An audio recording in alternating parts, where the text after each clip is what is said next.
खरं म्हणजे माननीय अध्यक्ष महोदय, या संदर्भात ही सगळी चर्चा पाहिल्यानंतर आणि एकूणच आमच्या विरोधी पक्षाचा सूर जयंतराव पाहिल्यानंतर मला असं वाटलं की विरोधी पक्ष भ्रमितही आहे आणि संभ्रमितही आहे. आता भ्रमित आणि संभ्रमित मधला फरक काय आहे तर इंग्रजीत सांगायचं झालं तर कन्फ्युज्डही आणि पझल्डही आहे. म्हणजे समजा एखादा व्यक्ती रस्ता चुकला तर रस्ता चुकल्यानंतर तो एका ठिकाणी आला, त्याला दोन रस्ते दिसले, कुठल्या रस्त्यात जाऊ असा प्रश्न निर्माण झाला तर तो संभ्रमित म्हणतो आपण. पण त्याच वेळी त्याला कुठेतरी पाणी दिसायला लागलं आणि त्या पाण्याकडे तो पाहायला लागला, नंतर जेव्हा त्याच्या लक्षात येतं की मृगजळ आहे तर त्याला त्या ठिकाणी भ्रमित असं म्हटलं जातं. त्यामुळे आमचा जो विरोधी पक्ष आहे तो आज भ्रमितही दिसतोय आणि संभ्रमितही दिसतोय. आणि म्हणून माझी सूचना आहे की भ्रमात राहून धावण्यापेक्षा संभ्रमातनं बाहेर पडण्याकरता शांतपणे विचार करून वडेट्टीवार साहेब आपले मुद्दे जर मांडले तर महाराष्ट्राच्या हितामध्ये तुमचंही कॉन्ट्रीब्युशन हे मोठ्या प्रमाणात वाढेल. त्याची अपेक्षा आहे, त्याची आवश्यकता आहे. आता बघा काय झालंय की $1 ट्रिलियन अर्थव्यवस्था, विकसित भारत, महाराष्ट्राची वाटचाल, या सगळ्या गोष्टींच्या संदर्भात एकतर विरोधी पक्षाच्या मनात फार मोठी गल्लत आहे, तो विषयच त्यांनी समजून घेतलेला नाही. किंवा आता मी असं कसं म्हणून समजून घेतलेलं नाही, इतके हुशार लोक बसलेले आहेत समोर, त्यामुळे ही देखील शक्यता आहे की त्यांना समजलेलं आहे पण लोकांना याच्यामध्ये संभ्रमित करायचं आहे. आणि म्हणून अशा पद्धतीनं मुद्दे त्या ठिकाणी मांडले जात आहेत. खरं म्हणजे मी असं म्हणेन की ही जी काही $1 ट्रिलियन इकॉनॉमी वगैरे आपण जी काही म्हणतोय, मंजिलें और भी है, रास्ते और भी है. मंजिलें और भी है, रास्ते और भी है. हम खड़े हैं जहां वहां वास्ते और भी है. बढ़ रहे हैं अब कदम, बढ़ रहे हैं अब कदम, उस मंजिल की तलाश में दिल में जुनून और इरादों में ताकत और भी है. म्हणून आमच्या मनामध्ये कुठेही शंका नाही, महाराष्ट्र देशातली पहिली सब नॅशनल $1 ट्रिलियन इकॉनॉमी होईल. भारत $5 ट्रिलियन इकॉनॉमी होईल. ते तर $4 ट्रिलियनच्या पलीकडे भारत पोहोचलाच आहे. ते भारत पहिली $5 ट्रिलियन इकॉनॉमी होईल याबद्दल आमच्या मनामध्ये कुठलीही शंका नाही. आणि म्हणून खरं म्हणजे या ठिकाणी या संदर्भातली सगळी माहिती मी आपल्याला देणारच आहे. आमच्या भास्करराव जाधवांनी या संदर्भात अनेक गोष्टी मांडल्या. मांडता मांडता त्यांनी वडेट्टीवार साहेबांनी छत्रपती शिवाजी महाराजांचा देखील विषय या ठिकाणी मांडला. भास्कररावांनी टिपू सुलतानचा विषय देखील या ठिकाणी मांडला. पहिल्यांदा तर मी एक गोष्ट सांगतो की आमचा आक्षेप कशाला आहे. आता टिपू सुलतान चांगले होते का वाईट होते याच्यावर आक्षेपच नाही, त्याच्यावर चर्चा कितीही करू. आक्षेप या गोष्टीला आहे की ज्यावेळेस कोणी हे म्हणतं की टिपू सुलतान छत्रपती शिवरायां एवढे मोठे राजे होते, याला आक्षेप आहे. ज्यावेळी असं म्हटलं जातं की छत्रपती शिवरायां एवढाच गुणगान टिपू सुलतानचा केला पाहिजे, त्याला आक्षेप आहे. आणि तुम्हाला एक गोष्ट सांगतो, दुर्दैवाने या देशाच्या इतिहासाशी जी छेडछाड करण्यात आली त्यामध्ये वर्षानुवर्ष आम्हाला हे शिकवलं की टिपू सुलतान महान राजे होते, पण हे कधी सांगितलं नाही की 75,000 हिंदूंची आणि 33,000 नायरांची कत्तल करणारे देखील तेच टिपू सुलतान होते. नाही शिकवलं आम्हाला. ते इंग्रजांशी लढले सांगितलं, पण कशा करता लढले? स्वतःचं राज्य वाचवायला लढले. आता खरा इतिहास ज्यावेळेस सापडतोय आणि तुमच्या माहिती करता वर्षानुवर्ष या देशामध्ये सरकारने 70 वर्ष एनसीईआरटीच्या पुस्तकामध्ये मोगली साम्राज्याला 17 पानं दिली आणि छत्रपती शिवरायांना 1 पॅरेग्राफ दिला, 1 पॅरेग्राफ. आता मोदी सरकारने या ठिकाणी छत्रपती शिवरायांच्या मराठ्यांच्या इतिहासाला एनसीईआरटी मध्ये 20 पानं दिल्यात, 20.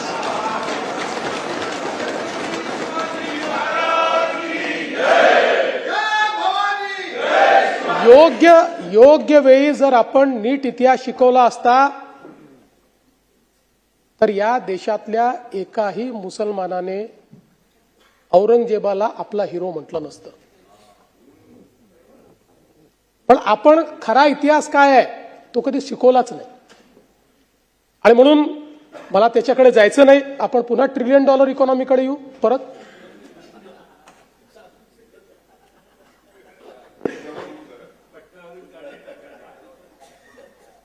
त्यांनी विषय मांडला म्हणून मी उत्तर दिलं, बाकी काही नाही. असं आहे, तुम्हाला एक गोष्ट सांगतो की या देशामध्ये अनेक राष्ट्रभक्त मुसलमान आहेत आणि त्यांच्याबद्दल आमचा कुठला आक्षेपच नाहीये, बिलकुल नाहीये. जे लोक या देशाच्या विरोधातल्या लोकांना, या देशाच्या आक्रमणकार्यांना आपला हिरो मानतील त्यांच्या विरुद्ध आम्ही लढाई करूच, आम्ही सोडणार नाही. आणि म्हणून आज आपण जर महाराष्ट्राचा विचार केला तर महाराष्ट्र ही भारतातली सर्वात मोठी अर्थव्यवस्था आहे, सर्वात मोठी. आणि जवळपास 3,60,000 कोटीचा जीएसटी आपण त्या ठिकाणी संकलन करतो. आपल्या नंतरचा जो दुसऱ्या नंबरचं राज्य आहे ते खूप खाली आहे, ते 2 लाखावर देखील नाही आहे. जवळपास कृषी निर्यातीमध्ये 12% आपला वाटा आहे, सेवा क्षेत्रात 24% आपला वाटा आहे. आणि हे सगळं करत असताना डेट टू जीडीपी हा जो रेशिओ आहे, म्हणजे जीडीपीच्या तुलनेत किती कर्ज असावं याच्यामध्येही महाराष्ट्राने सगळे पॅरामीटर्स हे देशामध्ये उत्तम ठेवलेले आहेत. आज आपण बघा देशाच्या जीडीपी मध्ये, आता जयंतरावने देखील मुद्दा मांडला की जीडीपीतला वाटा कमी झाला वगैरे, तर ते तुम्हाला माहिती, तुम्ही अर्थमंत्री होतात त्यामुळे तुम्हाला माहिती आहे की तो रिलेटिव्ह असतो, त्या वर्षीचा असतो. पण मी तुम्हाला सांगतो, म्हणजे नाही, पण तुम्हाला असं आहे की राज्यातल्या अर्थव्यवस्था समजणाऱ्या एका नेत्याला नीट आकडेवारी पण सांगणं हे माझं कर्तव्य आहे की नाही. म्हणजे तुम्ही पुढच्या वेळेस नीट आकडेवारी सांगाल. तर 2021-22 मध्ये देशाच्या जीडीपी मध्ये आपली हिस्सेदारी 13.1% होती. ती 23-24 मध्ये 13.5% झाली. 24-25 मध्ये ती 13.8% झाली आणि आता 14% जवळपास ती राहील असा आपला प्राथमिक अंदाज आहे. त्यामुळे एकूणच जर आपण बघितलं तर आपली जी हिस्सेदारी आहे ही हिस्सेदारी निश्चितपणे त्या ठिकाणी वाढते आहे. आणि आज अर्थव्यवस्था जेव्हा देशाची विस्तारित होते तेव्हा आपण हे देखील लक्षात घेतलं पाहिजे की पूर्वी इंडस्ट्रीयल राज्य ही 4 होती, आता 10च्या वर झालेली आहेत. सगळी राज्य कम्पीट करतायत. अशाही परिस्थितीमध्ये आपला जीडीपी वाढतो आहे, जीडीपीतला आपला वाटा हा सातत्याने वाढतोय, हे देखील अत्यंत महत्वाचं आहे. आणि म्हणून मला असं वाटतं की छत्रपती शिवरायांनी देखील आपल्याला जो महाराष्ट्र धर्म सांगितला तो आपण सगळे जाणतोच. मराठा तितुका मिळवावा, महाराष्ट्र धर्म वाढवावा, आहे तितुके जतन करावे, पुढे आणिक मिळवावे, महाराष्ट्र राज्य करावे जिकडे तिकडे. अशा पद्धतीनं सगळ्या क्षेत्रांमध्ये महाराष्ट्राला पुढे नेण्याचा प्रयत्न आपण चाललोय. पण मला असं वाटतं की आपली कॅसेट जी आहे ती पुढेच जात नाही, ती अडकलेलीच आहे. गुजरातेत उद्योग चालले आहेत, राज्यात रोजगार निर्मिती होत नाही आहे, रोडमॅप बनवला तो काही योग्य नाही आहे, बरं उद्योग चालले ते सांगता नाही, 22 पासनं नवीन तुम्हाला उद्योगही सापडले नाही, तीच सांगताय. म्हणजे 22 पासनं 100 वेळा त्या उद्योगांच्या संदर्भात या सभागृहाबाहेर सांगितलं तरी पुन्हा तुमची रेकॉर्ड तिथेच जाऊन अडकते. तोच कुठला सॅफ्रॉनचा उद्योग आणि तोच कुठला, म्हणजे तो तर आमचं सरकार याच्या आधीच चालला गेला होता तरी आमच्यावर तुम्ही मारला आपला. आणि थोडे मला असं वाटतं की काहीतरी जरा नीट अभ्यास करून वगैरे जर थोडे विषय मांडले तर ते अधिक चांगले होतील. किंवा कदाचित मला असं वाटतं की तुम्ही गोबेल्सचं ते तत्व अवलंबत असाल की रोज खोटं बोललं तर कधीतरी खरं वाटतं, त्या पद्धतीने या ठिकाणी चाललंय. आणि म्हणून तुम्ही जर विकसित महाराष्ट्राचं आमचं डॉक्युमेंट वाचलं, आम्ही 1947 नाही बोलत आहे डायरेक्ट, आम्ही सांगतोय 2029 जोपर्यंत हे सरकार आहे या टर्मचं, पुढच्या टर्मला पुन्हा येऊ, 2034 जेव्हा महाराष्ट्र 75 वर्षाचा होईल आणि 2047 अशा तिन्ही टप्प्यांचा उल्लेख आपण याच्यामध्ये केलेला आहे. आणि या प्रत्येक टप्प्यामध्ये आपल्याला काय करायचंय, शेवटी जर तुम्ही प्लॅनिंग करणार नाही, त्याची दिशा ठरवणार नाही तर तुम्ही तिथे पोचाल कसे. आणि सगळ्यात महत्वाचा फरक काय आहे बघा, तर आपण नुसतं प्लॅनिंग करून थांबलो नाही, आता आपल्या अर्थव्यवस्थेची दिशा त्या दिशेने न्यायची आहे, अर्थसंकल्पाची दिशा त्या ठिकाणी न्यायची आहे. आणि म्हणून आपण प्रत्येक जिल्ह्याचा जो आराखडा तयार केला, आपल्या जिल्हा नियोजनमध्येही 25% निधी हा त्या विषयांवरच तुम्हाला द्यावा लागेल, कारण तो काही राज्याने तयार केलेला आराखडा नाही, त्या जिल्ह्याने तयार केलेला आहे, तिथल्या डीपीडीसीने तो फायनल केलेला आहे, त्यामुळे त्यांना 25% निधी द्यावाच लागेल. अशा पद्धतीने आपण कंपल्शन केलंय. म्हणून हा जो रोडमॅप तयार केलेला आहे हा आयसोलेशनचा रोडमॅप नाहीये, हा रोडमॅप आपण त्या ठिकाणी प्रत्यक्ष कार्यान्वित करतोय. म्हणून काही मंत्रालयातल्या एखाद्या खोलीत आपण हा तयार केला नाही, हा करत असताना जवळपास 3,80,000 नागरिकांनी त्याच्यामध्ये सहभाग घेतला. त्यानंतर 7 लाखाहून अधिक लोकांनी आपल्याला त्यांच्या सूचना केल्या आणि वेगवेगळ्या प्रकारचे जे क्षेत्र आहेत, शेती, उद्योग, सेवा, पर्यटन, नगरविकास, ऊर्जा, शाश्वतता, पाणी, वाहतूक, शिक्षण, कौशल्य, आरोग्य, कल्याण, प्रशासन, सॉफ्टवेअर, तंत्रज्ञान, सुरक्षा, वित्त, अशा सगळ्या क्षेत्रांना आपण सामोरं ठेवून या ठिकाणी विकसित महाराष्ट्राचं चित्र हे तयार केलेलं आहे.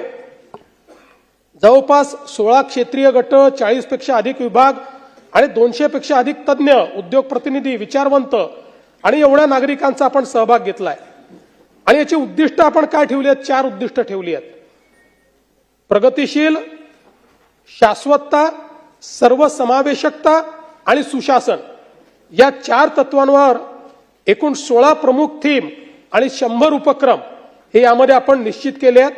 आणि मग आपला उद्देश काय आहे, आपला उद्देश आहे 2029-30 पर्यंत $1 ट्रिलियन अर्थव्यवस्था करायची, 47 पर्यंत $5 ट्रिलियन अर्थव्यवस्था तयार करायची, दरवर्षी 10 लाख रोजगारांची निर्मिती करायची, दरडोई उत्पन्नामध्ये जवळपास या कालावधीत 10 पट वाढ करायची आणि 13 ते 14 ट्रिलियन अमेरिकन डॉलर्सची गुंतवणूक ही आकर्षित करायची, प्रगत उत्पादने, आघाडीचे तंत्रज्ञान, कृत्रिम बुद्धिमत्ता आधारित विकास आणि वित्तीय सेवा यामध्ये अग्रणी स्थान हे प्राप्त करायचं, वित्तीय शिस्त आणि शाश्वत विकास या संदर्भात राज्याच्या जीडीपी पेक्षा आपली जी वित्तीय तूट आहे ती 2.5% खाली आणायची, 50% राज्य प्रकल्पासाठी पर्यायी भांडवली स्रोत आपण त्या ठिकाणी शोधायचे आणि संसाधनाचं कार्यक्षम नियोजन करायचं. अशा पद्धतीने आपण हे तयार केलंय. आणि जे 100 उपक्रम हातामध्ये घेतले आहेत त्याच्याकरता एक विजन मॅनेजमेंट युनिट आपण तयार केलेलं आहे की जे युनिट धोरणात्मक आणि तांत्रिक सहाय्य याला करेल. आणि त्यातनं मॅकेन्सी सारखी एक कंपनी आपण सोबत घेतलेली आहे 3 महिन्याकरता पहिल्यांदा त्यांना आपण नियुक्त केलेलं आहे आणि त्यातनं पलीकडे संपूर्ण काम हे विजन मॅनेजमेंट युनिटच्या माध्यमातून आपण करणार आहोत. आणि म्हणून मला असं वाटतं की विकसित महाराष्ट्राचं डॉक्युमेंट हे काही केवळ एक अजून पुस्तक तयार करणं इथपर्यंत मर्यादित नाही, तर त्या संदर्भात आपण पूर्ण काम केलेलं आहे. आणि विशेषतः आता आपल्यापैकी वडेट्टीवार साहेब आपणही म्हणाले, थोडं भास्करराव म्हणाले की 7.5 लाख कोटीचं बजेट, मग 1 ट्रिलियन कसं होणार. आता आपण बजेट $1 ट्रिलियन नाही करायचं, आपल्याला आपली अर्थव्यवस्था $1 ट्रिलियन करायची आहे. आणि $1 ट्रिलियन म्हणजे काय, 1 ट्रिलियन म्हणजे 1 लाख कोटी असं आपण समजलो तर 90 लाख कोटीची अर्थव्यवस्था आपल्याला तयार करायची आहे महाराष्ट्रात. आता आज महाराष्ट्राची अर्थव्यवस्था कुठपर्यंत पोहोचली आहे, 51 लाख कोटीला पोहोचलेली आहे. म्हणजे अजून साधारणपणे 40 लाख कोटी रुपयेची अर्थव्यवस्था आपल्याला विस्तारित करायची आहे. आता हे शक्य आहे का, मी आपल्याला एकच उदाहरण सांगतो की साधारणपणे 12-13 साली आपली अर्थव्यवस्था कितीची होती, 13 लाख कोटीची. 12-13 साठी 13 लाख कोटीची. आता गेल्या 11 वर्षामध्ये 13 लाख कोटीहून ती किती आली, 51 लाख कोटी. जवळपास 3 पट आपली अर्थव्यवस्था 10 वर्षामध्ये आपण नेली आहे, 3 पट 10 वर्षामध्ये. आणि म्हणून आपण जेव्हा $1 ट्रिलियन इकॉनॉमी म्हणतो त्यावेळी आपण ऑलरेडी 660 बिलियन पार केले आहे. आणि महाराष्ट्र एकमेव राज्य आहे की ज्या राज्याने 500 बिलियन पार करून आता 660 बिलियनवर आपण पोहोचलो आहोत. प्रभूसाहेब, तुम्ही काल 500 बिलियनवर अडकला होतात, नाही, 660 बिलियनवर आपण पोहोचलेलो आहोत. आणि इतर कुठलंही राज्य आज अर्थव्यवस्थेच्या साईजमध्ये आपल्या बरोबरीत नाही. $1 ट्रिलियन घोषणा 7 राज्यांनी केली आहे की आम्ही $1 ट्रिलियन इकॉनॉमी करू, पण कुठलंही राज्य ½ ट्रिलियनला देखील पोहोचलेलं नाही. आपण ½ ट्रिलियन पार करून पुढे गेलेलो आहोत. आणि म्हणून मला विश्वास आहे, बघा असं आहे की समजा जर पुढच्या 4 ते 5 वर्षामध्ये दुष्काळी वर्ष आलं नाही तर आपण $1 ट्रिलियन इकॉनॉमी होऊ. दुष्काळी वर्ष आलं तर मात्र 1-2 वर्ष त्याचा इफेक्ट राहतो. त्यामुळे 1-2 वर्ष, त्यामुळे अगदी बिझनेस युज्युअलनी देखील 2032 साली आपण $1 ट्रिलियन इकॉनॉमी असणार, पण आपल्याला ते 2029-30 मध्ये करायचं आहे. आणि त्या दृष्टीनं परत जगामध्ये आपल्या माहितीकरता सांगतो की जर आपण $1 ट्रिलियन इकॉनॉमी झालो तर आपण जगातली 13वी किंवा 14वी इकॉनॉमी होऊ, अर्थव्यवस्था होऊ. म्हणजे जगामधल्या देशांची अर्थव्यवस्था $1 ट्रिलियन नाहीये.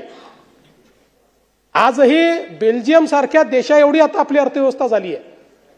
आणि म्हणून मला असं वाटतं की हे जे काही आपण सांगतोय हवेतले आकडे नाही आहेत, जे आपण करून दाखवलंय गेल्या 10 वर्षात आणि जे करणं शक्य आहे त्याच्या आधारावर आपण या ठिकाणी $1 ट्रिलियन इकॉनॉमीचा जो काही दावा आहे तो करतो. आता जे काही डावोसमध्ये करार झाले त्या संदर्भात देखील या ठिकाणी पुष्कळ बोललं जातं. अनेक वेळा तर हे सांगितलं होतं की तिथे जाऊन करार का करता, इथेच का करार करत नाही. आता आदित्यजी तुम्ही गेला होतात, एक करार केलाय तुम्ही, आहेत त्याचे फोटोही आहेत, केले आहेत, नाही चूक नाही आहे. अरे बाबा तुम्ही का, why are you defensive, you are absolutely right doing that. हा येस, हा येस, पुढच्या वेळेस घेऊन जातो, माझी अडचण नाही, मी घेऊन जातो. मुळामध्ये आपण म्हणालात ते खरं आहे, छोटंसं गाव आहे डावोस, पण 2-2 दिवस येऊन ट्रम्प राहतात. जगातल्या सगळ्या अर्थव्यवस्था या त्या ठिकाणी त्या काळामध्ये असतात, जगातले सगळे बिझनेसेस असतात. If you have to be relevant in economic world, you have to be there. आणि मला सांगताना आनंद वाटतो की आम्ही महाराष्ट्राचा रेलेव्हन्स तिथे इतका वाढवला आहे की डावोसमध्ये ज्या काही वेगवेगळ्या चर्चा असतात त्यात महाराष्ट्राची देखील एक चर्चा असते. इतक्या मोठ्या प्रमाणात या ठिकाणी आपण हे करतो आणि हे खरंच आहे. आता डावोसला काय आपण त्यांना बोलून इथे देखील करू शकतो, करू शकत नाही असं नाही आहे, पण साधारणपणे ज्या ठिकाणी फॉरेन इन्व्हेस्टर्स असतात त्यांची अपेक्षा असते की आपण हे डावोसला केलं पाहिजे. कारण डावोस वर्षातला एक असा इव्हेंट असतो की आजूबाजूच्या सगळ्या युरोपियन देशांमध्ये हे जे सगळे फॉरेन बिझनेसेस असतात हे आपली अॅन्युअल मीटिंग ठेवतात आणि म्हणून त्यांची अपेक्षा असते की डावोसला केलं तर आमचा रिप्रेझेंटेटिव्ह कोणीतरी राहील.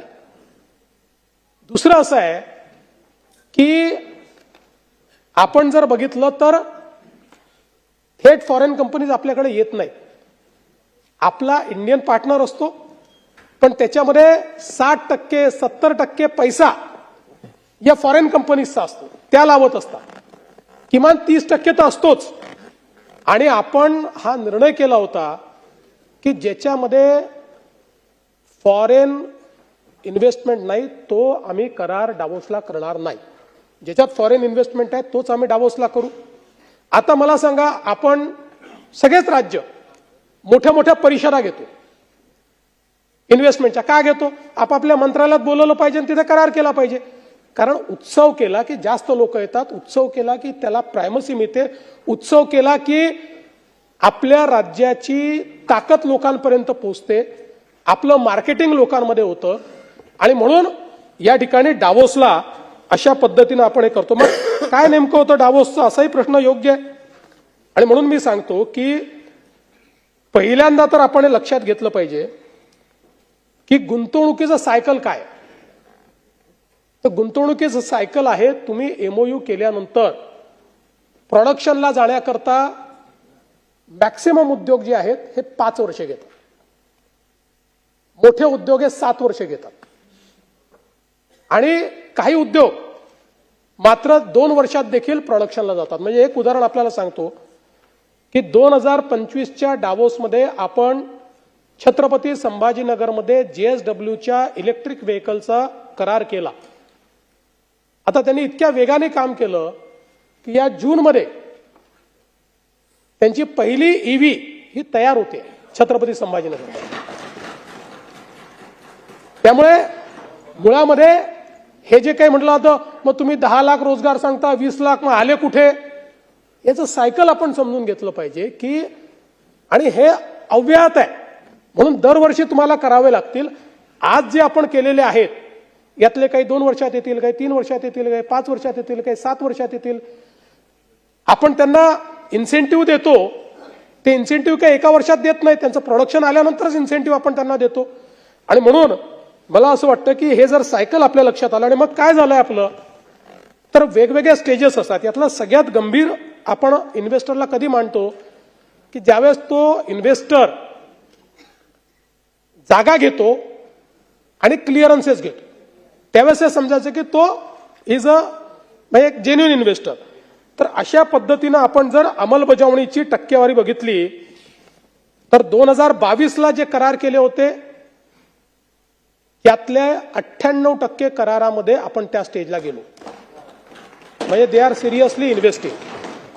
2023 मध्ये आपण जे 1,37,393 कोटीचे केले होते, 19 करार होते, त्यापैकी 80% करार जे आहेत ते अंमलबजावणीत आहेत. 2024 मध्ये आपण 24 करार केले होते, 3,16,739 कोटीचे. त्यातले 70% करार जे आहेत हे अंमलबजावणीत आहेत. आणि 2025 मध्ये आपण 48 करार केले होते, जवळपास 12,23,081 कोटी रुपयाचे. त्यातले 88% करार हे या ठिकाणी वेगवेगळ्या स्टेजवर आहेत. आणि ज्यावेळेस पुढची चर्चा तुम्ही मांडलीच आहे त्यावेळेस उद्योग मंत्री अजून ग्रॅन्युलर डाटा त्याचा देतील. त्यामुळे आणि असंही होऊ शकतं ना, म्हणजे मी असं म्हणत नाही की सगळे करार अगदी 100%. एक लक्षात घ्या, देशात होणाऱ्या एमओयू पैकी 35% एमओयू हे इन्व्हेस्टमेंटमध्ये कन्वर्ट होतात. पण महाराष्ट्राने नेहमी हा दर 55% वर ठेवलाय आणि डावोसच्या संदर्भात तो दर 75% वर आहे. आता कोणीतरी समजा एखादा एमओयू झाला आणि मी हे बघितलं की हे जे काही एमओयू झाले यातले जे फ्रक्टिफाय झाले नाही त्याची कारण काय आहेत. एखाद दुसरा असाही निघाला, मी खोटं सांगत नाही, की ज्यांनी एमओयू करून टाकला नंतर काहीच नाही, म्हणजे त्यांनी आमच्यासोबत फोटो काढून घेतला. पण मॅक्सिमम असे निघाले की जे जिओ पॉलिटिकल सिच्युएशन बदलल्यामुळे त्यांचा रेलेव्हन्स संपला. उदाहरणादाखल काहींच्या प्रोडक्शनमध्ये समजा 23 साली आपल्याशी करार केला, 24 साली केला, काही चायनीज इनपुट्स होते, त्याच्यावर आपण बॅन आणला, त्यामुळे ते आता ते पुढे करू शकत नाही. असे काही जिओ पॉलिटिकल कारण आहेत की ज्यामुळे त्या ठिकाणी त्यांना ते करणं शक्य झालं नाही. आणि मला असं वाटतं की आता जर आपण बघितलं तर अगदी 2026 साली आपण जे काही 31,25,882 कोटी रुपयाचे करार केले, यामध्ये 67 सामंजस्य करार हे उद्योग विभागाचे आहेत. त्यामुळे उद्योगाच्या क्षेत्रामध्ये 15,15,182 कोटी रुपये. काही सामंजस्य करार हे MMRDA केलेले आहेत, ज्याच्यामध्ये स्मार्ट सिटी मधली गुंतवणूक आहे, त्याच्यानंतर मोबिलिटी मधली गुंतवणूक आहे, ते MMRDA करार केलेले आहेत. आणि जवळपास 10 लाख कोटीचे करार अजून असे आहेत की जे तिथे होऊ शकले नाही, पण तिथे चर्चा इनिशिएट झाली. कारण आपण ज्यावेळेस तिथे बसतो आणि अशा प्रकारचं चाललेलं आहे, सगळे उद्योजक असतात, तर ते येऊन भेटतात, तर तिथे 10 लाख कोटीच्या करारांची चर्चा इनिशिएट झाली. आता त्यांचे रिप्रेझेंटेटिव्ह येऊन आमच्या उद्योग विभागाची चर्चा करतात. त्यातलेही काही करार हे या ठिकाणी फ्रक्टिफाय होतील. आणि या एकूण गुंतवणुकीमध्ये 83% जे काही करार आहेत ते परकीय गुंतवणूक, 83% परकीय गुंतवणुकीचा समावेश या करारांमध्ये आहे. 18 देशांच्या कंपन्यांसोबत करार आहेत, ज्यामध्ये USA आहे, UK आहे, डेन्मार्क आहे, स्वित्झर्लंड आहे, स्वीडन आहे, सिंगापूर आहे, नेदरलंड आहे, जपान आहे, इटली आहे, जर्मनी आहे, फ्रान्स आहे, UAE, Norway, Finland, Spain, Canada, Belgium, Austria असे हे वेगवेगळे देश आहेत. आणि विशेषतः आपण बघितलं असेल तर Skoda, Volkswagen, SR, Brookfield, CapitaLand, Tata Sons, Coca Cola, Bosch अनेक कंपन्या आहेत. आणि मग याच्यामध्ये क्वांटम कम्प्युटिंग आहे, कृत्रिम बुद्धिमत्ता आहे, डेटा सेंटर्स आहेत, सर्क्युलर इकॉनॉमी आहे, शाश्वत विकास आहे, कृषी तंत्रज्ञान आहे, हरित खते आहे, इलेक्ट्रॉनिक्स अँड सेमीकंडक्टर आहे, आरोग्य सेवा आहे, अन्न प्रक्रिया आहे, नवीनीकरणीय ऊर्जा आहे, ग्रीन स्टील आहे, इलेक्ट्रिक वाहने आहे, त्यानंतर शहरी परिवर्तन, शिक्षण, फिनटेक, लॉजिस्टिक्स, वस्त्रोद्योग आणि डिजिटल पायाभूत सुविधा असे वेगवेगळे आहेत. आणि सगळ्यात महत्वाचं, महाराष्ट्राच्या सगळ्या भागांमध्ये म्हणजे नागपूर विभाग, अमरावती विभाग, छत्रपती संभाजीनगर विभाग, कोकण विभाग, MMR रिजन सगळीकडे आणि पुणे विभाग, सगळ्या विभागांमध्ये या ठिकाणी गुंतवणूक आली. आणि मला सांगताना विशेष आनंद वाटतो की यावेळी विशेषतः उत्तर महाराष्ट्रातनं नेहमी तक्रार असते, उत्तर महाराष्ट्राच्या 5ही जिल्ह्यांमध्ये, नंदुरबार सहित 5ही जिल्ह्यांमध्ये गुंतवणूक आली. आणि नंदुरबारमध्ये तर अजून 3 लोकांनी तिथे, आता हे जे 10 लाख कोटी आहेत त्या 3 लोक, अजून 3 कंपन्या अशा आहेत की ज्या चर्चेत आहेत की ज्यांना नंदुरबारमध्ये त्या ठिकाणी गुंतवणूक करायची आहे. त्यामुळे सगळ्या भागामध्ये. आणि मग अजून काही गोष्टी त्याच्यामध्ये काहींनी म्हटलं की बाबा मग तुम्ही ते आमच्या लोढाजींच्या मुलासोबत एक करार आम्ही केला, त्याच्यावर खूप लोकांनी म्हटलं की लोढाजी तर तुमच्या मंत्रिमंडळातच आहे, इथेच बसून त्यांच्याशी करार का नाही केला. बरोबर आहे, इथे बसूनही करार करता आला असता त्यांच्यासोबत. पहिली गोष्ट तर आपल्यालाही कल्पना आहे की त्यांचे जे सुपुत्र आहेत हे काही केवळ त्यांचे सुपुत्र नाही, महाराष्ट्रातले आणि देशातले एक लीडिंग उद्योजक आहेत. यांच्यासोबत कशाचा करार आपण केलाय? आपण 1 लाख कोटीचा करार केलाय FDIचं गुंतवणूक इन डेटा सेंटर. आणि गुंतवणूक कोण करणार आहे? लोढांचं काम काय आहे? लोढांचं काम आहे जागा आणि सगळ्या व्यवस्था करणं, म्हणजे इलेक्ट्रिसिटी आणणं, पाणी आणणं, हे त्यांचं काम आहे. गुंतवणूक कोण करणार आहे त्या ठिकाणी? सगळे हायपर स्केलर्स गुंतवणूक करणार आहे. Amazon, STT, मायक्रोसॉफ्ट, NTT, म्हणजे जगातल्या ज्या सगळ्यात मोठ्या डेटा सेंटर कंपन्या आहेत त्या करणार आहेत. आणि म्हणून त्यांच्यासोबत करार केला. हा लोढांसोबतचा करार नाही आहे, लोढांनी त्यांच्या वतीनं केलेला करार आहे.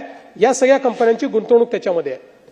एक पंचशीलचा देखील या ठिकाणी उल्लेख झाला, पंचशील जी पुण्यातली कंपनी आहे त्यांच्यासोबत तुम्ही करार केला. हा पंचशीलचा करार नाही आहे, पंचशील सोबत हा ब्लॅकस्टोनचा करार आहे, ज्याच्यामध्ये पुन्हा डेटा सेंटर आहेत. अमेझॉन, मायक्रोसॉफ्ट, गुगल, मेटा आणि ओरॅकल हे गुंतवणूक त्या ठिकाणी करणार आहेत. आणि मग रहेजासोबत एक करार झाला ज्याच्यामध्ये GIC सिंगापूर आणि वॉर्बक पिंक्स हे त्या ठिकाणी गुंतवणूक करणार आहे.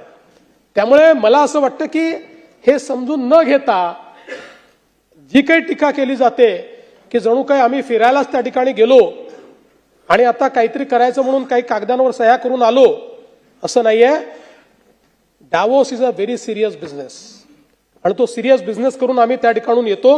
आणि म्हणून मला असं वाटतं बरं, याच्यामध्ये आपण एक अजून गोष्ट बघितली पाहिजे, थेट परकीय गुंतवणूक.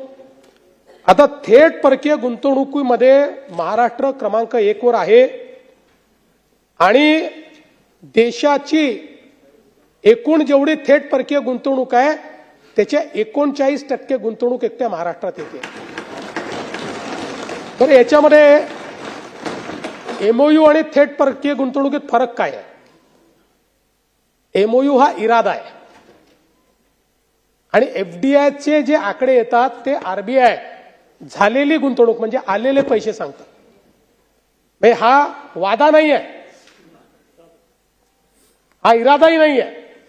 प्रत्यक्ष जे पैसे देशामध्ये आले त्या वर्षामध्ये FDIच्या रूपानं ते सांगितलं जातं. त्याच्यामध्ये महाराष्ट्र पहिल्या क्रमांकावर आहे. महाराष्ट्रामध्ये एकूण देशाच्या 39% गुंतवणूक येते. आणि म्हणून मला असं वाटतं की याही संदर्भात आता बेरोजगारीचा दर हा देखील आमच्या भास्कररावांनी मांडला, वडेट्टीवार साहेबांनी मांडला. अलीकडच्या काळामध्ये काय होतं की आम्ही विरोधी पक्षात होतो, आपण वृत्तपत्रांचा आधार घेतोच, पण जिथे डेटा सेट्स अवेलेबल आहेत तिथे वृत्तपत्राचा आधार का घ्यावा? आता बेरोजगारीचा दर वगैरे याच्या सगळे स्टॅटिस्टिक्स मी तुम्हाला सांगतो. देशाची आर्थिक पाहणी जी असते त्याच्यामध्ये या सगळ्या गोष्टी मिळतात. सगळ्या कुठलं तरी पेपर छापतो, मला तर आश्चर्य वाटलं, महाराष्ट्रात बेरोजगारीचा दर 11.7%. कोणाच्याच काळामध्ये 11% पर्यंत 10% पोहोचलो नाही आपण बेरोजगारीच्या, कोणाच्याच नाही. इतकी बेरोजगारी कधीच महाराष्ट्रात नव्हती, नेव्हर इन स्टॅटिस्टिक्स. पण तरी देखील मी सांगतो की सातत्याने हा दर आपण खाली आणतो. आपण जर बघितलं तर बेरोजगारीचा दर 21-22 मध्ये 2021-22 मध्ये हा 4% होता. 23-24 मध्ये 3.3% पर्यंत तो खाली आणला आणि 2025 साली तो बेरोजगारीचा दर 3.1% आहे. म्हणजे आधीच्या वर्षांपेक्षा देखील कमी झालेला आहे, वाढलेला नाहीये, हा कमी झालेला आहे. आणि म्हणून मला असं वाटतंय 11.7% वगैरे. आणि माझी म्हणजे माध्यमांना पूर्ण स्वातंत्र्य आहे, पण माझी त्यांनाही विनंती आहे की या सगळ्या गोष्टी थोडा समजून घेऊन आणि रिअल स्टॅटिस्टिक्सच्या आधारावर आपण जर त्या ठिकाणी मांडल्या तर त्या अधिक योग्य असतात.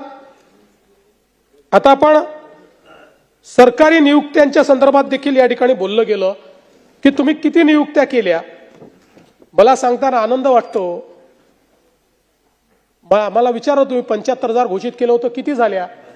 महायुतीचं सरकार आल्यापासून 1,20,449 लोकांना नियुक्त्या दिलेल्या आहेत. 1,20,449 आणि अजून काही नियुक्तीपत्र जे शिल्लक आहेत ते आता जेव्हा आम्ही पुढच्या 2 महिन्यात देऊ हा आकडा 1.5 लाखापर्यंत जाईल. म्हणजे 75,000 सांगितलं होतं 2022 साली, आम्ही 1.5 लाखापर्यंत जातो. आणि पुन्हा आता नव्याने HR रिफॉर्म्स आम्ही सुरू केलेले आहेत, त्याच्यावर मी पुढे बोलीन. आणि त्यातनं एक नव्यानं भरतीचं जे सत्र आहे हे सत्र देखील आम्ही सुरू करणार आहोत. गडचिरोली स्टील हबच्या संदर्भात देखील या ठिकाणी सांगण्यात आलं. जवळपास आत्ता गडचिरोलीमध्ये जे काही आपले करार झाले आहेत त्यानुसार 2,61,839 कोटीची गुंतवणूक ही गडचिरोलीमध्ये होणार आहे आणि त्यातनं 70,895 इतकी रोजगाराची निर्मिती होणार आहे. पण हे करत असताना अनेक वेगवेगळे विषय या ठिकाणी मांडले गेले. पहिल्यांदा तर आम्ही सांगितलंय की गडचिरोलीची जल, जमीन आणि जंगल या तिन्ही गोष्टीचं संवर्धन करून आपल्याला गडचिरोलीमध्ये विकास करायचा आहे आणि म्हणून आपण गडचिरोलीमध्ये 5 कोटी झाडं लावण्याचा एक उपक्रम हातामध्ये घेतलेला आहे. एकूण सगळं जे काही आपण त्या ठिकाणी वृक्षतोड करू, कारण ती करावी लागेल, कारण 80% गडचिरोली मध्ये वृक्ष आहे, पण जिथे जंगल आहे तिथे आपण काहीच करत नाही. गैर जंगलाचा जो भाग आहे तिथे उद्योग जर पाहिजे असतील आणि तुम्हाला खाण जर खोदायची असेल तर तुम्हाला काही ना काही त्या ठिकाणी जागा रिकामी करावी लागते. पण त्याच्यामध्ये जे काही झाडं जातील, आम्ही असा विचार केला आपली जबाबदारी आहे की त्याच्या 1000-2000 पट जास्त आपण झाडं त्या ठिकाणी लावले पाहिजे. म्हणून 5 कोटी झाडं लावण्याचा उपक्रम हातामध्ये घेतलेला आहे. आणि मी निश्चितपणे सांगतो, आजही तिथे जी गुंतवणूक झाली आहे या गुंतवणुकीमध्ये सर्व प्रकारच्या संधी स्थानिकांनाच आपण त्या ठिकाणी दिलेल्या आहेत. स्थानिकांना आज तुम्ही जाऊन बघू शकता, ज्यांची भरती झालेली आहे 90% लोक आदिवासी आहेत, दलित आहेत, ओबीसी आहेत. 90% आणि स्थानिक आहेत, बाहेरचे नाही आहेत. त्यांनाच प्रशिक्षण दिलेलं आहे. मी तुम्हाला सांगतो, मी स्वतः गेलो होतो. एक ट्रायबल मुलगी होती, आदिवासी समाजाची मुलगी होती. तिने मला सांगितलं की मी इथे आली झाडू पोछा करण्याकरता, मला 13-14 हजार रुपये पगार होता. त्यानंतर इथेच ट्रॅक्टर चालवायला शिकली, व्हॅन चालवायला शिकली, 30,000 रुपयापर्यंत पगार गेला. आणि आता तीच मुलगी, आदिवासी मुलगी आमची, त्या ठिकाणी ट्रक चालवते आणि 53,000 रुपये तिला पगार आहे. तिथेच प्रशिक्षण घेतो. त्यामुळे मला असं वाटतं की आज आपण तिथला नक्षलवाद संपवू शकलो, कारण लोकांच्या मनामध्ये ही भावना आपण तयार करू शकलो की हा विकास तुमच्या करताय. आज आमच्या गोंडवाना विद्यापीठाने ऑस्ट्रेलियाच्या कर्टन विद्यापीठासोबत, जे मायनिंग मधलं जगातलं नंबर 1चं विद्यापीठ आहे, त्याच्यासोबत जॉईंट कोर्स चालू केला. 40 आमचे आदिवासी विद्यार्थी हे त्या ठिकाणी कर्टेन विद्यापीठामध्ये शिकायला गेलेले आहेत आणि मायनिंगचा त्या ठिकाणी इंजिनिअरिंग करतायत. आणि म्हणून आजही त्या ठिकाणी लोकांना दिग्भ्रमित करणं, आदिवासी संस्कृती संपून जाईल असं सांगणं, हा प्रयत्न चाललाय. पण हा प्रयत्न यशस्वी होणार नाही. गडचिरोलीच्या सामान्य माणसाला सोबत घेऊन, आदिवासी माणसाला सोबत घेऊन गडचिरोलीला स्टील सिटी बनवण्याचं काम आपण त्या ठिकाणी निश्चितपणे करू. यासोबत स्टार्टअपच्या संदर्भात देखील आपण स्टार्टअप उद्योजकता आणि नाविन्यता धोरणाला मान्यता दिली. आणि आता आपण जवळपास 146 पेक्षा जास्त इन्क्युबेटरचं जाळं या ठिकाणी तयार करतो. 3 व्हेंचर फंडच्या माध्यमातून फंड ऑफ फंड आपण तयार केलाय. जवळपास सूक्ष्म, लघु आणि मध्यम उद्योगाकरता 500 कोटी रुपयाच्या फंडची आपण व्यवस्था केली आहे. आणि मला सांगताना आनंद वाटतो की आता देशाच्या स्टार्टअप इकोसिस्टीम मध्ये देशाचं स्टार्टअप हब बंगलोर नाही, देशाचं स्टार्टअप हब हैदराबाद नाही, देशाचं स्टार्टअप हब हे महाराष्ट्र आहे. देशातल्या रजिस्टर्ड स्टार्टअप मध्ये सर्वाधिक स्टार्टअप 20% ऑफ द कंट्री हे महाराष्ट्रामध्ये आहेत. आणि त्याहीपेक्षा युनिकॉर्न म्हणजे ज्या स्टार्टअपने 3-4-5 वर्षामध्ये 8,000 कोटीपेक्षा जास्त व्हॅल्युएशन यांचं चाललं जातं. म्हणजे पूर्वीच्या काळामध्ये मोठे मोठे उद्योगपती व्हायला 40-40 वर्ष लागायचे, पण स्टार्टअप मध्ये 4 वर्षात लोक त्या उद्योगपतींशी या ठिकाणी बरोबरी करतात. अशा पद्धतीनं देशामध्ये एकूण 119 युनिकॉर्न आहे. या 119 युनिकॉर्न पैकी 28 युनिकॉर्न आपल्या महाराष्ट्रामध्ये आहेत. तर देशाच्या 25% जवळपास युनिकॉर्न किंवा त्यापेक्षा जास्त हे महाराष्ट्रामध्ये आहे. आणि म्हणून स्टार्टअप कॅपिटल म्हणून आज महाराष्ट्राकडे आपण पाहू शकतो. मग आता अनेक गोष्टी आल्या.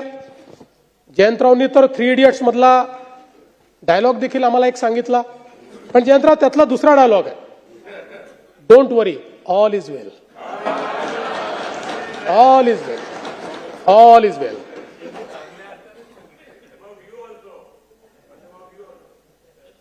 बरं, मला हे समजत नाही जयंतराव, तुम्ही असाल, वडेट्टीवार साहेब असेल, येऊन जाऊन कुंभमेळ्यावर काय येतं? एवढा काय राग आहे तुम्हाला कुंभमेळ्याबद्दल?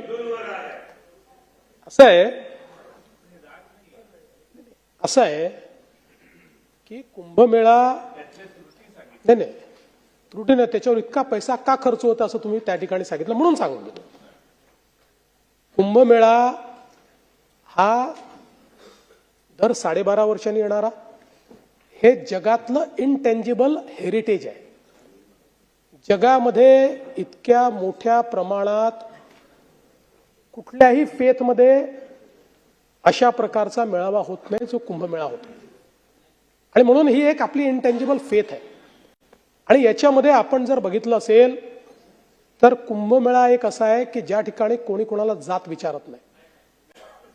हिंदू धर्मातले वेगवेगळे जे पंथ आहेत ते सगळे पंथ त्या ठिकाणी एकत्रित येतात, सगळ्या जातीचे लोक त्या ठिकाणी एकत्रित येतात. आणि हिंदूच नाही, अलीकडच्या काळात वेगवेगळ्या धर्मीय लोक देखील त्या कुंभमेळ्यामध्ये एकत्रित येतात.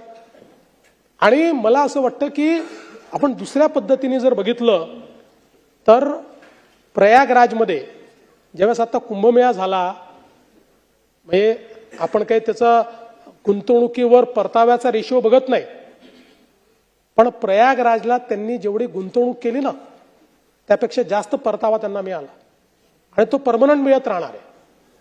शेवटी या कुंभमेळ्यामध्ये आपण ज्या व्यवस्था करतो त्या काही कुंभमेळ्यापुरतं नाही आहेत. उदाहरणादाखल पैसा कशावर खर्च करतोय आपण? गोदावरी स्वच्छ करण्याकरता करतोय, STPs आपण तयार करतोय. गोदावरीमध्ये नाशिक आणि त्र्यंबकेश्वर आणि सगळ्या परिसरातलं एक थेंब देखील सिवेज गोदावरीत जाणार नाही, ते स्वच्छ करून देत. आता हे काय फक्त कुंभमेळ्याला याचा फायदा आहे का? पर्यावरणाकरता जे आपल्या उपाययोजना त्यातली प्रमुख उपाययोजना आहे. कुंभमेळ्याकरता आपण रस्त्यांचं रुंदीकरण करतोय, आपण रिंग रोड तयार करतोय, तिथलं नवीन एअरपोर्ट आपण तयार करतोय. हे झाल्यामुळे भविष्यात या सगळ्या व्यवस्थांमुळे जे काही धार्मिक पर्यटन आहे किंवा इतर प्रकारचं पर्यटन आहे त्याच्याही नकाशावर आज तुम्ही बघा, अयोध्येतल्या मंदिरामुळे आणि काशी विश्वनाथच्या मंदिराचा कॉरिडॉर झाल्यामुळे 10 कोटी लोक झाले. 10 कोटी. अर्थव्यवस्था बदलून गेली राज्याची. म्हणजे आता समजा तो सगळा कॉरिडॉर जो काही अयोध्येचा तयार झाल्याचं मला माहित नाही, 1000, 2000, 3000 कोटी लागले असतील, पण त्यांनी अर्थव्यवस्था बदलून गेली. त्या राज्यामध्ये इतक्या मोठ्या प्रमाणात लोक जायला लागले. आणि म्हणून मला असं वाटतं की आपण एक लक्षात घेतलं पाहिजे की हे काही आपण कुठे पैसे उचलून काहीतरी अशा गोष्टी करतो की ज्या त्या क्षणी संपणार आहेत, अशा गोष्टींवर फार कमी खर्च असतो. ज्या शाश्वत विकासाच्या व्यवस्था आहेत, जसं आम्ही हा निर्णय केला की आता कुंभमेळ्याच्या निमित्ताने जे आपण रस्ते करतो ते आपण 12 वर्षापूर्वी देखील केले होते, त्यानंतर 2दा पुन्हा केले, तर यावेळेस ते आपण कॉन्क्रीटचे करू. म्हणजे 40 वर्ष आपल्याला, 30 वर्ष आपल्याला त्या रस्त्यांकडे पाहावं लागणार नाही. अशा दृष्टीनं एक शाश्वत शहर हे कुंभमेळ्याच्या माध्यमातून आपण तयार करतो. आणि म्हणून मला असं वाटतं की ठीक आहे, शेवटी आपल्या प्रायोरिटीज असतात, ही जास्त महत्वाची का ती जास्त, सगळ्याच महत्वाच्या आहेत, पण ही पण महत्वाची प्रायोरिटी आहे, हे देखील आपण लक्षात घेतलं पाहिजे. आज एका कुंभमेळ्याने युपीचं ब्रँडिंग संपूर्ण जगामध्ये झालं, संपूर्ण जगात झालं. आणि आपल्यालाही नाशिक कुंभमेळ्यातनं जगामध्ये महाराष्ट्राचं ब्रँडिंग करायचं आहे. त्या दृष्टीनं हा कुंभमेळा नीट झाला पाहिजे, व्यवस्था नीट राहिल्या पाहिजेत, सोयी नीट करता आल्या पाहिजेत, क्राऊड मॅनेजमेंट नीट झालं पाहिजे. या सगळ्या गोष्टी आपल्याला त्या ठिकाणी करायच्या आहेत. कारण शेवटी आपण म्हणतो महाराष्ट्र संतांची भूमी आहे. जशी ही वीरांची भूमी आहे तशी संतांची भूमी आहे. आणि मग या ठिकाणी आपली संस्कृती आणि महाराष्ट्र धर्म हा आपल्याला निश्चितपणे जोपासला पाहिजे. आता एक अजून आमच्या भास्कररावांनी जोरदार तिथे आरोप करत आमच्यावर त्या ठिकाणी हिंदी सक्तीचा विषय आणला, हिंदी सक्तीचा.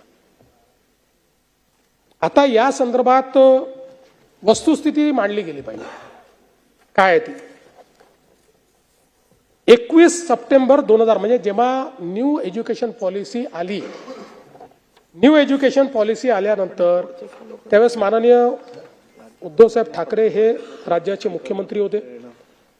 21 सप्टेंबर 2020ला मुख्यमंत्री महोदयांनी तज्ज्ञ समिती नियुक्त करण्याचा निर्णय घेतला या संदर्भात. आणि 16 ऑक्टोबर 2020ला राज्य सरकारने डॉक्टर रघुनाथ माशेलकर साहेब यांच्या अंतर्गत एक GR काढून एक टास्क फोर्स तयार केला. या समितीत कोण कोण होतं?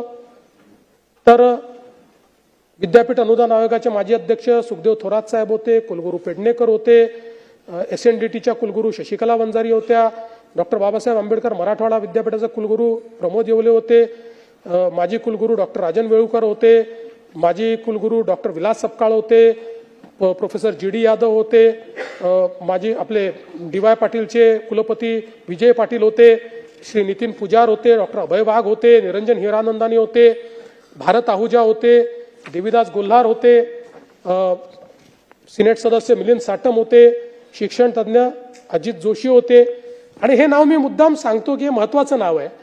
शिवविद्या प्रबोधिनीचे संस्थापक विश्वस्त विजय कदम, जे म्हणजे आपल्या उद्धव ठाकरे साहेबांच्या सेनेचे उपनेते देखील आहेत, तेही या कमिटीमध्ये होते.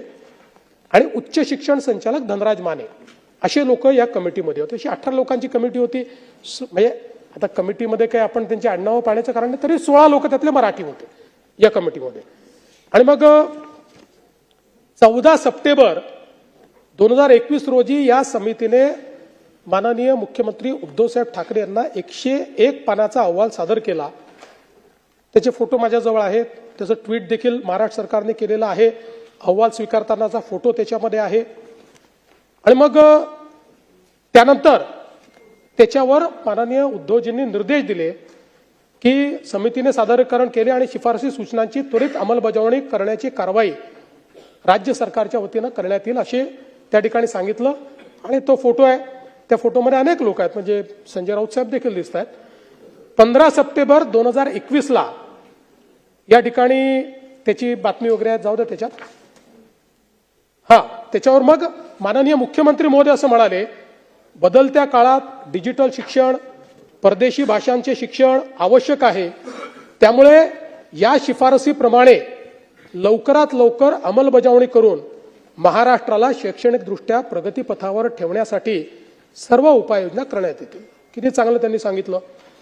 आणि मग आता अहवाल काय सांगतो, म्हणजे माझ्याकडे आहे सगळं, कॉपीज ठेवली आहे मी, आणि मग पुढची सगळी कॉपी आहे ती बाजूला ठेवून देतो. तर हा अहवाल काय सांगतो, मग या अहवालामध्ये एक भाषेचा उपगट होता. बरं, या उपगटामध्येही म्हणजे ज्यांना त्रिभाषा सूत्र वगैरे सगळं ठरवायचं होतं, या उपगटामध्ये कोण होतं?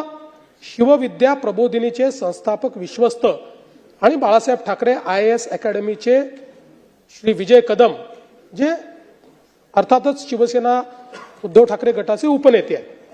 आता शिफारस काय आहे? मुद्दा क्रमांक 8.1, इंग्रजी आणि हिंदी भाषा ही दुसरी भाषा म्हणून पहिल्या वर्गापासून लागू करण्यात यावी. पहिली पूर्ण ऐका, अजून पूर्ण ऐकून घ्या, पूर्ण ऐकून मग बघा मला पूर्ण. इंग्रजी आणि हिंदी भाषा ही दुसरी भाषा म्हणून पहिल्या वर्गापासून लागू करण्यात यावी. 1ली ते 12वी असे 12 वर्ष विद्यार्थी इंग्रजी शिकतील तर त्याला इंग्रजी भाषेची जाण येईल आणि आवश्यक पुस्तके वाचता येतील. अभियांत्रिकी, वैद्यकीय आणि अन्य तांत्रिक व्यावसायिक अभ्यासक्रमाकरता ते सज्ज असतील. उच्च शिक्षण संस्थांमधून मराठीतून शिकवण्याला प्राधान्य द्यावेच लागेल, पण त्याचवेळी इंग्रजी आणि हिंदी ही दुसरी भाषा पहिल्या वर्गापासून ते 12वी पर्यंत सक्तीची करण्यात यावी.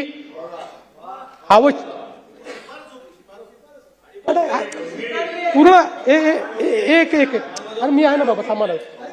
कृपया कृपया सगळे शांतता ठेवा. ते डिस्टर्ब होणं साहजिक आहे. तुम्ही कशाला डिस्टर्ब होताय?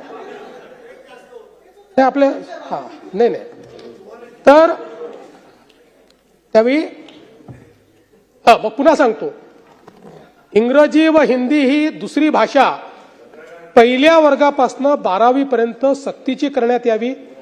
आवश्यकता भासत असेल तर महाविद्यालयीन शिक्षणाच्या 3 किंवा 4 वर्षाच्या पदवी अभ्यासक्रमामध्येही इंग्रजी आणि हिंदी सक्तीची करावी.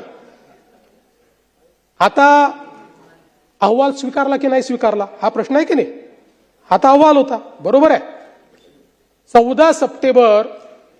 आता मी जयंतरावांना विचारतो, सगळ्यात सिनियर असल्यामुळे. जयंतराव, अहवाल स्वीकारायचा असेल तर कोण स्वीकारेल? मंत्रिमंडळ ना, दुसरं तर कोणी नाही स्वीकारू शकत. 14 सप्टेंबर 2021 रोजी हा अहवाल सादर झाल्यानंतर तो 20 जानेवारी 2022 रोजी मंत्रिमंडळापुढे आला. आता त्याचं इतिवृत्त मी घेऊन आलोय.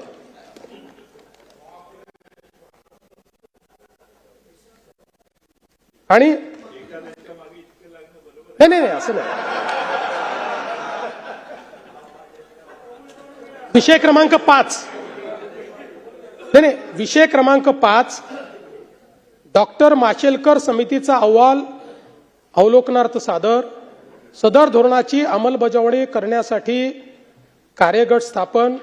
समितीच्या शिफारसीनुसार प्रस्तावित कारवाईस मान्यता. मान्यता सही कोणाची आहे? ही घेऊन आलो सही. आदित्यजी तर नक्की सांगतील सही कोणाची आहे. कोणी असू द्या ना, मंत्र्याचं काही अस्तित्व नसतं मुख्यमंत्री असताना. नाही नाही, जे खरं आहे ते खरं आहे.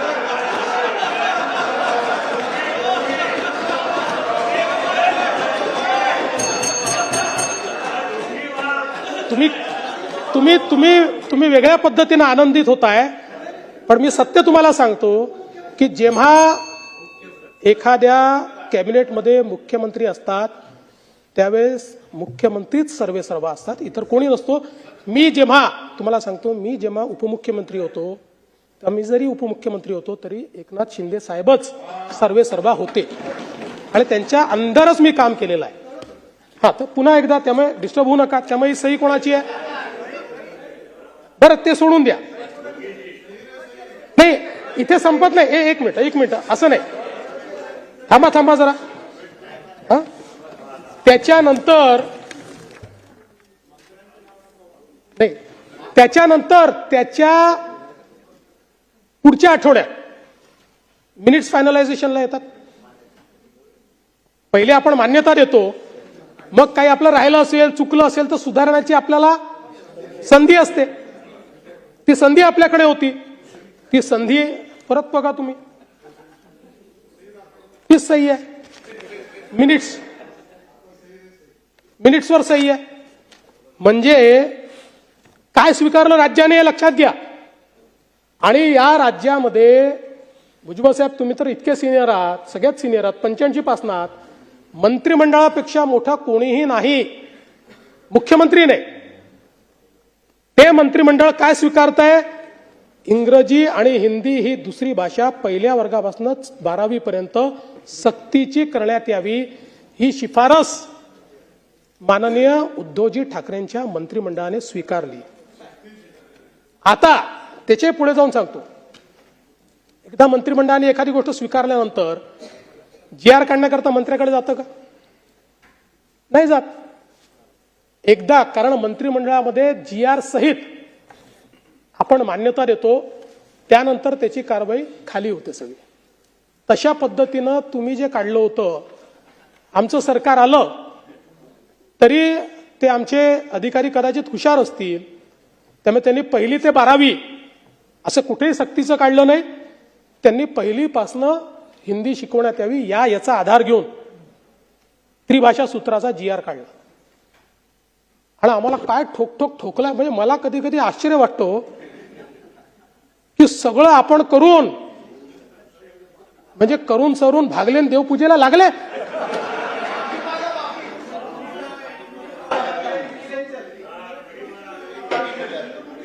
नाही ते करू ना आपण.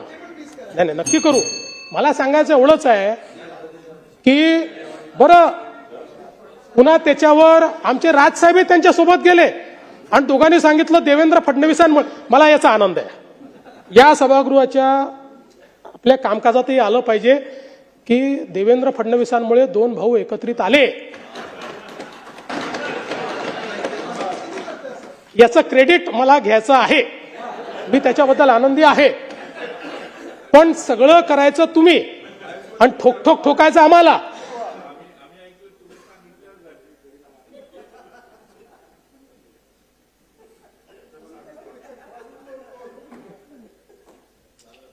काही गोष्टी या दालनाच्या तिथल्या चर्चेच्या असतात. आणि म्हणून पुन्हा एकदा सांगतो, या राज्यामध्ये सक्तीची, आमच्या राज्यात तुम्ही काही निर्णय घ्या, आमच्या राज्यामध्ये सक्तीची फक्त मराठी.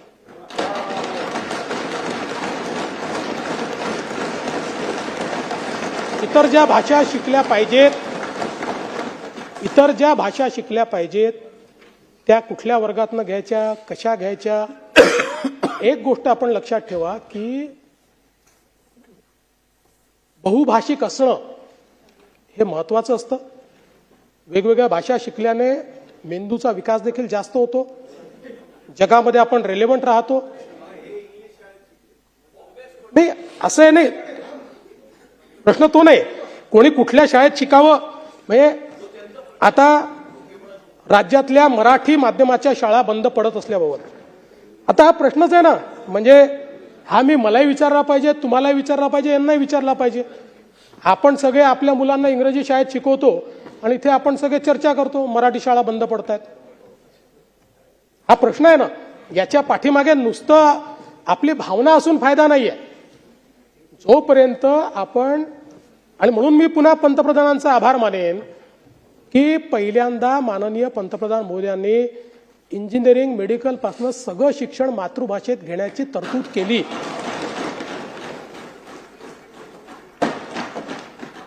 नाहीतर मग कशाला कोणी मराठी शिकेल, कशाला कोणी आपली मातृभाषा शिकेल.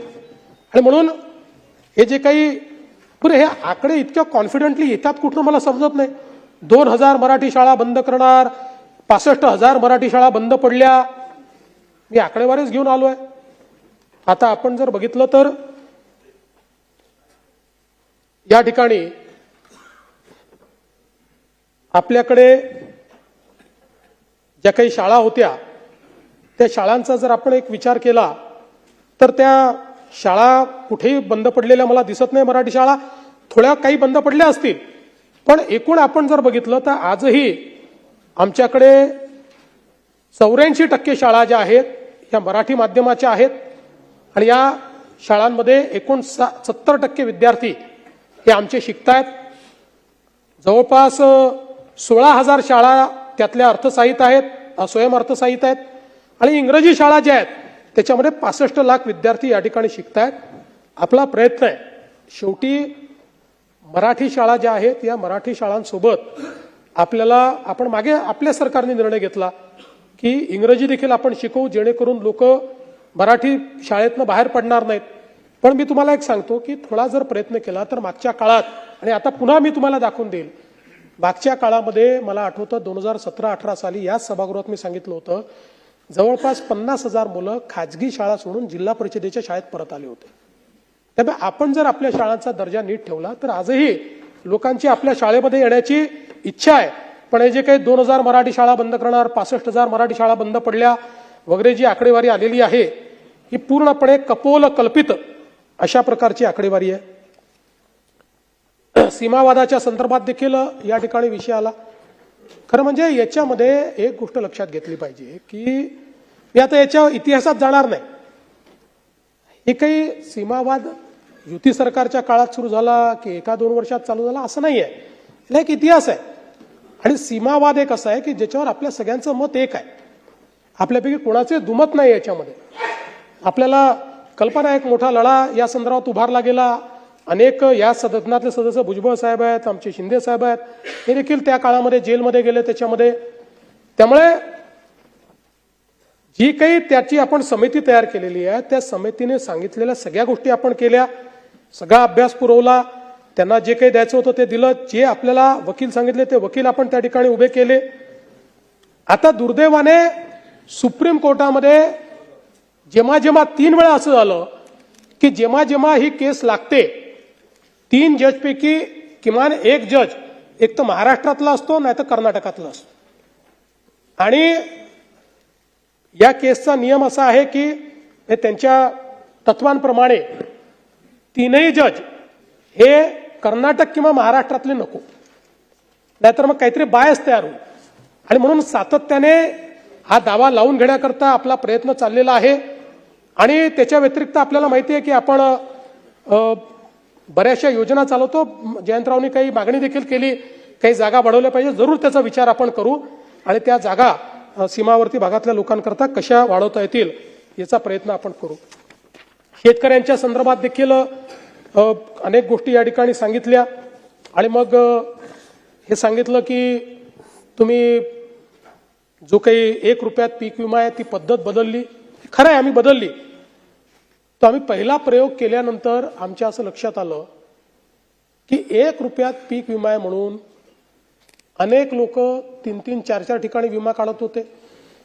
बीडची केस तर आपल्याला माहिती आहे की ज्या ठिकाणी जमीनच नव्हती त्या ठिकाणचे विमे काढले गेले. आणि म्हणून आपल्या असं लक्षात आलं. आणि दुसरं, ही जी काही पद्धती होती या पद्धतीमध्ये पहिल्या ट्रिगरवर 25% पैसे मिळायचे. आणि त्या 25% पैसे मिळाल्यानंतर त्या शेतकऱ्याला असं वाटायचं की आता मला पूर्ण पैसे मिळणार आहे. आणि मग लक्षात यायचं की सेकंड आणि थर्ड ट्रिगरच नाही. आणि त्यामुळे 25%वरच त्याची बोळवण व्हायची. आणि म्हणून ही एकूण जी काही पद्धत होती ही पद्धत ट्रिगरची ही शेतकऱ्याच्या हिताची नाही हे लक्षात घेऊन आपण त्या ठिकाणी ती पद्धत बदलली. नवीन पद्धतीमध्ये आपण आलो. नवीन पद्धतीची विमा पद्धत आपण केली. आणि काही ॲश्युरन्स पद्धतीमध्ये देखील आपण गेलो. आणि त्या पद्धतीनं आपण आज आपल्या शेतकऱ्यांना मदत करतोय. आणि मला सांगितलं पाहिजे की मागच्या वर्षी ज्यावेळी आपल्या शेतकऱ्यांवर संकट आलं त्यावेळी आपण आपल्या शेतकऱ्यांना जे रोख पैसे दिलेले आहेत त्यांच्या अकाउंटमध्ये ते 15,472 कोटी रुपये हे थेट शेतकऱ्यांच्या खात्यामध्ये, पीडित शेतकऱ्यांच्या खात्यामध्ये आपण दिलेले आहेत. आणि म्हणून आणि डीबीटीच्या माध्यमातून दिले आहेत. त्यामुळे मला असं वाटतं की शेतकरी जिथे अडचणीत आहे आणि कर्जमाफीच्या संदर्भातही आम्ही स्पष्टपणे सांगितलेलं आहे की आम्ही समिती तयार केलेली आहे, त्याचा अहवाल अपेक्षित आहे. आणि आम्ही कर्जमाफीच्या संदर्भात जे काही आश्वासन दिलेलं आहे ते उचित वेळी आम्ही पूर्ण करणारच आहोत. त्या संदर्भात आमचा प्रयत्न असा आहे की आपण ही कर्जमाफी देत असताना मागच्या अनेक कर्जमाफ्यांमध्ये जे आपल्या लक्षात आलं की बँका चुकीच्या पद्धतीचे अकाउंट देतात, जुने अकाउंट्स काढून आपल्याकडनं पैसे घेऊन घेतात. आता आपण ॲग्रीस्टॅक म्हणजे 100% शेतकऱ्यांचं आपण त्या ठिकाणी नोंदणी, त्यांच्या जमिनीची नोंदणी, त्यांच्या सातबाराचा सगळा अहवाल अशा पद्धतीनं आपण एक शेतीचा डिजिटल रेकॉर्ड तयार केलेला आहे. आता हा शेतीचा डिजिटल रेकॉर्ड आधार आणि आधार आपल्याला माहिती आहे की कर्जाचं अकाउंट आधार सीडेड आहे. अशा सगळ्या गोष्टी एकत्रित घेऊन आपल्याला या सगळ्याचा विचार करावा लागेल जेणेकरून जो खरा गरजू आहे त्याला त्या ठिकाणी कर्जमाफी मिळाली पाहिजे. आपल्याला माहिती आहे की मोठ्या प्रमाणात आपण त्या ठिकाणी खरेदी देखील केलेली आहे. आणि आता मका खरेदीमध्ये आपलं टार्गेट वाढवून दिलेलं आहे. आपला प्रयत्न आता धान खरेदीची टार्गेट आपण वाढवून घेतो आहोत. त्याही संदर्भात आपलं बोलणं चाललेलं आहे. एक प्रश्न विचारला की तुम्ही मागेल त्याला कृषी पंपाची घोषणा केली होती, किती लोकांना पंप दिले? मला सांगताना आनंद वाटतो की आतापर्यंत जी मागणी आलेली आहे त्या मागणीपैकी 85% लोकांना पंप ऑलरेडी आपण देऊन टाकले. आणि साधारणपणे आपल्याला माहिती आहे पूर्वीच्या काळात एकदा पैसे भरले की 2-2, 3-3 वर्ष पंप मिळत नव्हते. 2 महिन्यामध्ये आपण पंप त्या ठिकाणी देतो. 2 महिन्यामध्ये. आणि आता आपली गती किती आहे तर आपण जर विचार केला तर 2004 ते 2019 15 वर्षाचा कालावधी आपण जर बघितला तर त्या 15 वर्षाच्या कालावधीमध्ये आपण 14,74,000 पंप बसवले. 14,74,000 15 वर्षाच्या कालावधीत. आणि 2022 ते 25 2.5-3 वर्षामध्ये आपण किती पंप बसवलेत? 3 वर्षात बसवले 10,63,000. ते 15 वर्षात 14,74,000 आणि 3 वर्षामध्ये 4 वर्ष 3.5 वर्ष समजा 3.5 वर्षात 10,63,000.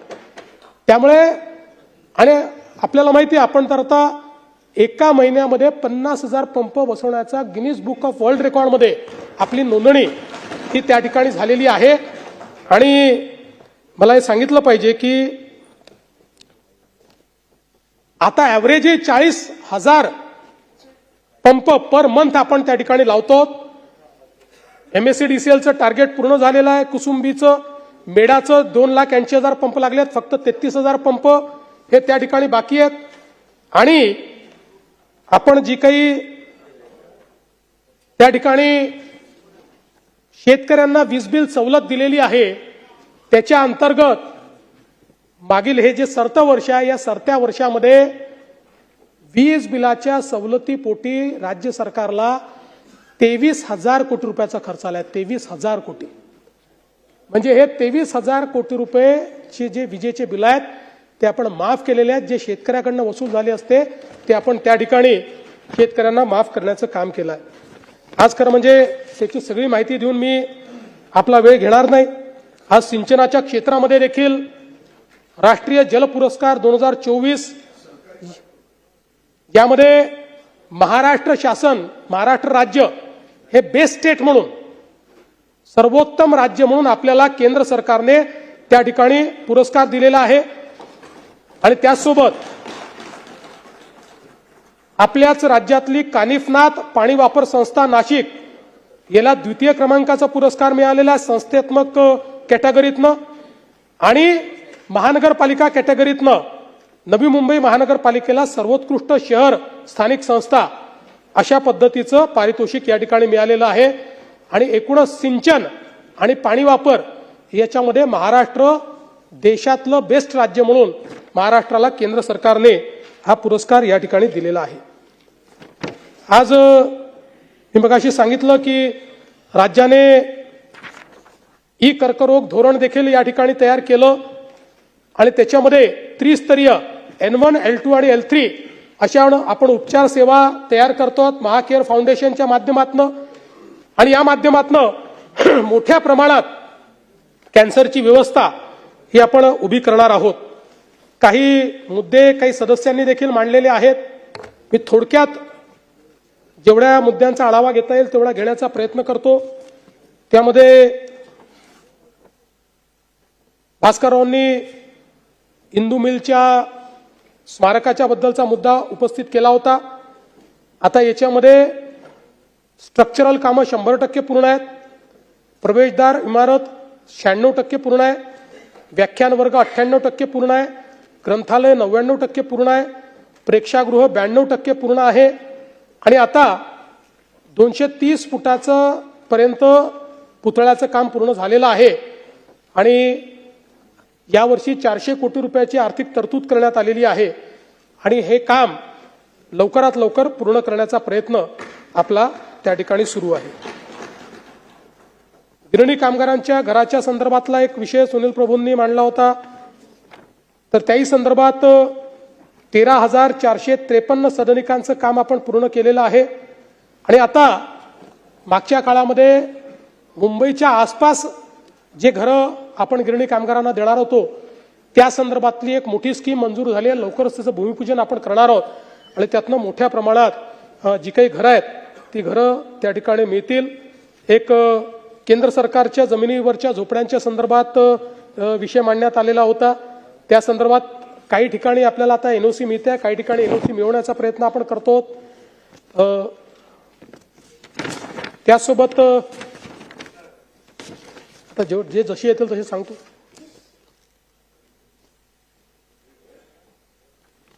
एक विषय युवा प्रशिक्षण हा विषय आला होता.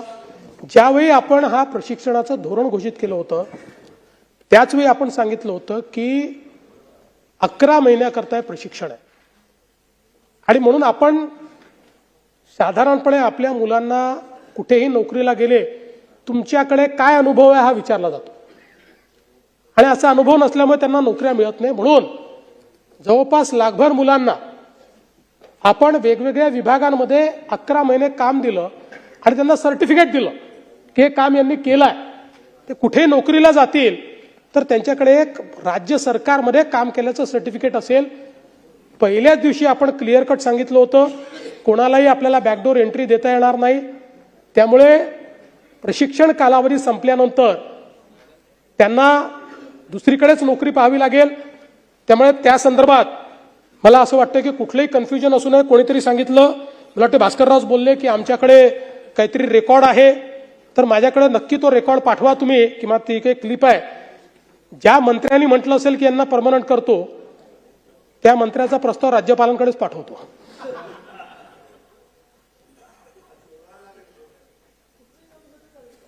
हे त्यांच्याकडे त्यांचं म्हणणं भाषण आहे आमच्याकडे की मंत्र्यांनी सांगितलं की परमनंट करतो म्हणून सांगितलं.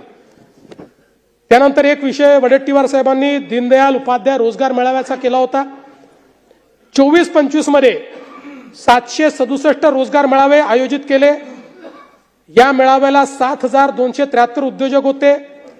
1,27,357 उमेदवार होते. त्यापैकी 38,512 उमेदवारांची नोकरी करता निवड झाली. 2025-26 मध्ये 372 रोजगार मेळावे आयोजित करण्यात आले. त्यामध्ये 2,669 उद्योजक होते.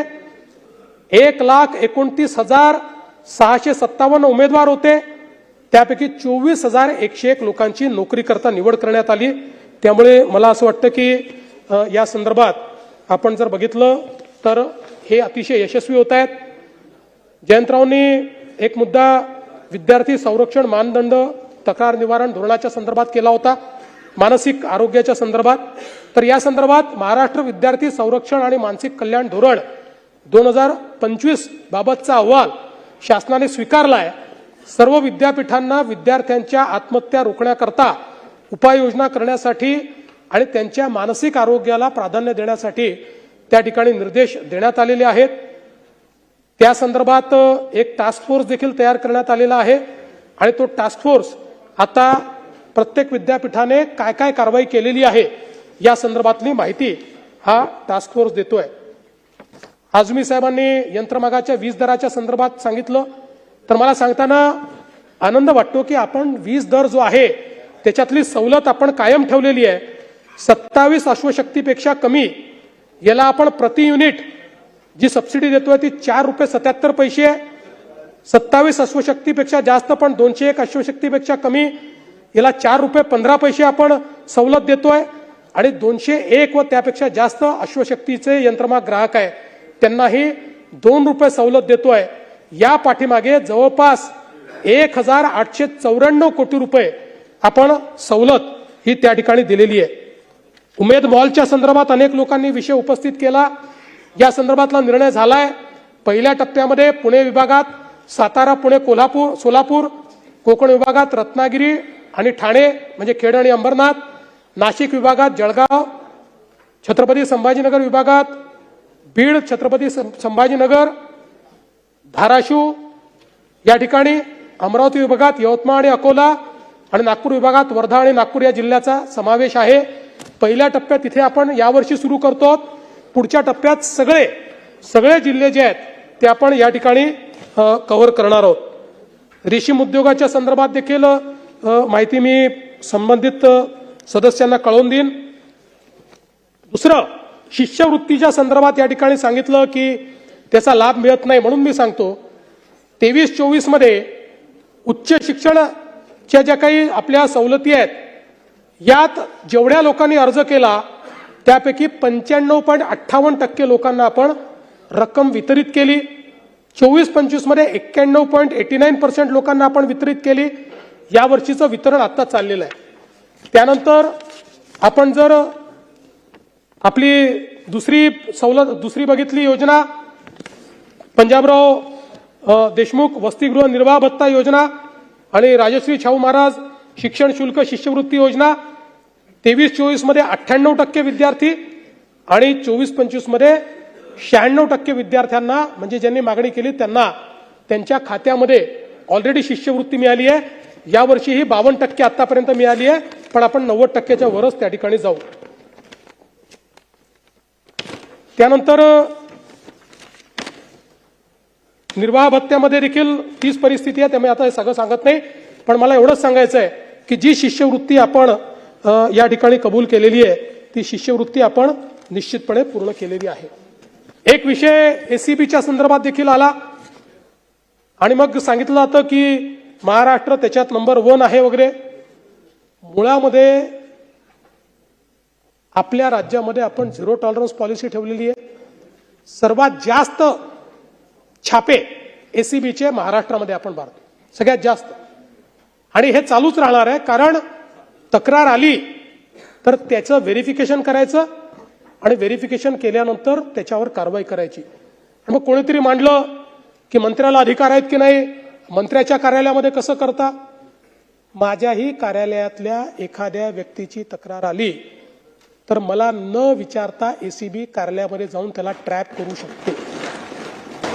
एसीबीला तो अधिकार आहे, आम्ही तो अधिकार दिलेला। त्यामुळे मंत्री गैरमंत्री कुठलंही डिस्क्रिमिनेशन नाही। एसीबीची कार्यपद्धती आपल्याला माहिती आहे। एसीबी राज्यातले एक स्वतंत्र युनिट आहे। या युनिटमध्ये तक्रार आल्यानंतर त्यांच्या व्हेरिफिकेशनच्या पद्धती आहेत, त्या पद्धतीत त्यांना प्राथमिक जर तथ्य आढळलं तर ते ट्रॅप करतात। हा ट्रॅप आणि यातली पुढचीही कारवाई त्यांना कुठल्याही मंत्र्याची, गृहमंत्र्याची, कोणाची परवानगी घ्यावी लागत नाही, त्याची गरज देखील नाही। त्यामुळे मोठ्या प्रमाणात आपण हे करतो। एक मी हे सांगितलं होतं की मोठ्या प्रमाणात HR रिफॉर्म्स आपण सुरू केलेले आहेत। याच्यामध्ये सेवा पुस्तके अद्ययावत करणं, त्यानंतर सेवाविषयक माहितीचं डिजिटल पोर्टलवर ऑनबोर्डिंग करणं। आपल्या राज्यामध्ये इतके आपले कर्मचारी आहेत, पण आपण कधीही HR सिस्टीम आपल्या राज्यामध्ये पाहिजे त्या प्रमाणात लागू केली नाही। म्हणजे मी देखील 5 वर्ष मुख्यमंत्री होतो, पण मीही त्याच्याकडे दुर्लक्ष केलं आणि माझ्या आधीच्याही सगळ्यांनी त्याच्याकडे दुर्लक्ष केलं। पण आता आमच्या असं लक्षात आलं की इतका मोठा डोलारा आपण चालवतो, पण याच्यामध्ये अनेक लोकांचे प्रमोशन होत नाहीत कारण त्यांच्या सेवा पुस्तिका उपलब्ध नाही। अनेक जागा रिकाम्या आहेत कारण आकृतीबंधाचं प्रमाणीकरण झालेलं नाही। अनेक कार्यालयांमध्ये त्या ठिकाणी रोस्टर त्याचं प्रमाणीकरण झालेलं नाही। त्यामुळे अनेक लोक रिटायर झाल्यानंतर वर्षानुवर्ष चक्रा मारत असतात किंवा अनेक वेळा आपल्या खात्यांमध्ये किती लोक आहेत हे खातेप्रमुखालाही माहिती नाही। अशी सगळी परिस्थिती आहे आणि म्हणून एंड टू एंड डिजिटल अशा पद्धतीनं आपण आता EHRMS सिस्टीम चालू केली आणि 50 वर्षानंतर आता अनुकंपा तर आपण पूर्ण केले। या अनुकंपाचा आपण निर्णय केला होता की जेवढ्या अनुकंपाचे अर्ज आहेत ते सगळे निकाली काढले आणि सगळ्यांना आपण नोकऱ्या देऊन टाकल्या अनुकंपाच्या। पण म्हणजे अगदी एक आमची बहीण, म्हणजे 2008 सालचा जो काही मुंबईचा हल्ला होता त्यात जे आपले ACP मोरे साहेब गेले होते त्यांच्या मुलीलाही आता आपण अनुकंपाच्या अंतर्गत 2024 साली नोकरी दिली। त्यामुळे ती सगळी आपण यादी संपवली। पण त्यासोबत आपण म्हणजे 50 वर्षापासून अनेक डिपार्टमेंटनी आपले जे काही रिक्रुटमेंट रूल्स आहेत ते देखील चेंज केले नव्हते।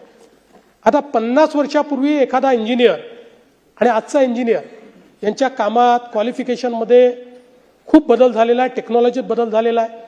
आता अनेक गोष्टी अशा आहेत की ज्या ऑब्सोलीट झाल्या आहेत, जी पदच, म्हणजे एक आश्चर्याची गोष्ट सांगतो की एका विभागामध्ये मागच्याच वर्षी पदभरती झाली, पदभरती केली। आत्ता ज्यावेळेस आपण त्याचं संपूर्ण जे काही आकृतीबंधाप्रमाणे क्वालिफिकेशन सगळं ठरवलं त्यावेळी लक्षात आलं की 8 लोक आपण हे गेल्या 3-4 वर्षापासून असे घेऊन ठेवलेले आहेत की ज्यांना कामच नाही आहे. कारण ते पदच आता कामाचं राहिलं नाही, ती आपण व्यवस्थाच चालवत नाही, ती मशीनच बंद आहे आता, म्हणजे ती मशीन ऑब्सोलीट झालेली आहे. पण आता त्यांना घेतलंय तर त्या 8 लोकांना आपल्याला चालवावं लागेल. आणि म्हणून मोठ्या प्रमाणात HR रिफॉर्म्स केले आहेत आपण. सगळ्या पदांकरताचं क्वालिफिकेशन आताच्या परिस्थितीप्रमाणे आकृतीवर. मला सांगताना आनंद वाटतो की हे जे 150 दिवसाचा कार्यक्रम केला, इतकं प्रचंड काम एकेका विभागाने त्याच्यामध्ये केलेलं आहे. आणि त्यातनं म्हणजे आपल्याकडे लाखो GR, लाखो एका विषयावर 1960 पासून GR, आणि मग त्या GR मध्ये एकमेकाला कॉन्ट्रडिक्ट करणारे GR, ह्या सगळ्या GRचं वाचन करून याचा एकत्रित GR, असे सगळ्या विभागातले जुने GR काढून टाकणे, एकत्रित GR करणे, असे एक मोठं काम या ठिकाणी आपण हातामध्ये घेतलं. आणि त्यातनं डिजिटल सेवा पुस्तके, रजा प्रणाली, महाअपार प्रणाली, विभागीय चौकशी प्रणाली, सेवार्थ प्रणाली. कारण विभागीय चौकशी आपल्याला माहिती आहे सुरू झाली, 10 वर्षांनी तो रिटायर होतो तरी विभागीय चौकशी संपत नाही. कोणाची कोण करता हे देखील आपल्याला माहिती नाही.